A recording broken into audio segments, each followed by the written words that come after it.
গরম তেলে মোমবাতি দিন আর দেখুন কি হয়। সরিষার তেল আর মোম দিয়ে এমন একটি উপকারী জিনিস তৈরি করা সম্ভব আপনি কল্পনা করতে পারবেন না। এটি শুধু আপনার উপকারে আসবে এমনটা নয়, এটি আপনার অনেক অনেক টাকা বাঁচিয়ে দিবে।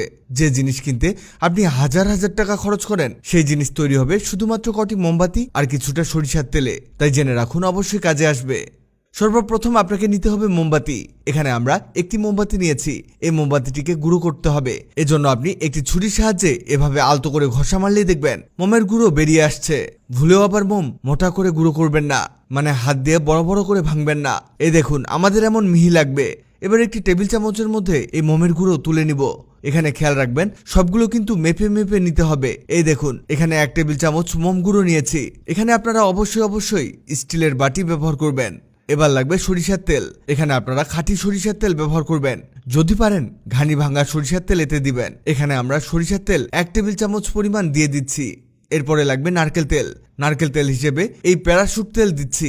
আপনার কাছে এর চেয়ে বেটার কিছু থাকলে এখানে ব্যবহার করবেন। আমরা এখানেও 1 টেবিল চামচ নারকেল তেল দিয়েছি, মানে যা যা দিচ্ছি সবই সমানভাবে দিচ্ছি। এরপরে লাগবে অ্যালোভেরা। আপনারা ডিরেক্ট গাছের অ্যালোভেরা এখানে ব্যবহার করবেন। কেনা অ্যালোভেরা জেলও ব্যবহার করতে পারেন, তবে গাছের হলে ভালো হয়। এই অ্যালোভেরা জেল বের করতে করতে আপনাদের জানিয়ে দেই, আগের ভিডিওতে কমেন্ট করেছেন উত্তরা থেকে মোহাম্মদ মাসুদ, কুমিল্লা থেকে মৌসুমী আক্তার, নোয়াখালী থেকে তাহমিনা আক্তার, সৌদি আরব থেকে মেহরাজ শেখ, সাউথ আফ্রিকা থেকে সাকিব আহমেদ রিফাত। আপনারা যারা কমেন্ট করেছেন আপনাদের ধন্যবাদ। আমাদের এই জেলটি বের হয়ে গেছে। এবার এটাকেও এর মধ্যে মেপে নিতে হবে, ওই একই পরিমাণ 1 টেবিল চামচ। এবার সবগুলো উপাদান করতে হবে মিক্স। এটি মিশিয়ে নেওয়া জরুরি। ভাবছেন এটা আবার কি তৈরি হচ্ছে? দেখতে থাকুন, খুবই উপকারী জিনিস তৈরি হচ্ছে। এখানে আমাদের এগুলোকে হিট দিতে হবে। আপনারা হয়তো ভেবেছেন মোম তো সলিড বা শক্ত হয়ে আছে। এবার হয়তো বুঝেছেন, এভাবে হিট দিলে মোম গলে যাবে, সেই সাথে সবগুলো উপাদানই মিক্স হয়ে যাবে। চুলার হিট মিডিয়াম টু লো করে দিতে হবে, এতে সহজে মোম গলে যাবে। বিশেষ করে মিক্স হবে ভালো করে, আর অবশ্যই নাড়তে থাকতে হবে। দেখবেন এমন ফেনার সৃষ্টি হচ্ছে, সমস্যা নেই, ফেনা হওয়া ভালো। মোম গলে গেলে এটাকে তুলে নিতে হবে। এই দেখুন, সবগুলো কেমন গলে গেছে।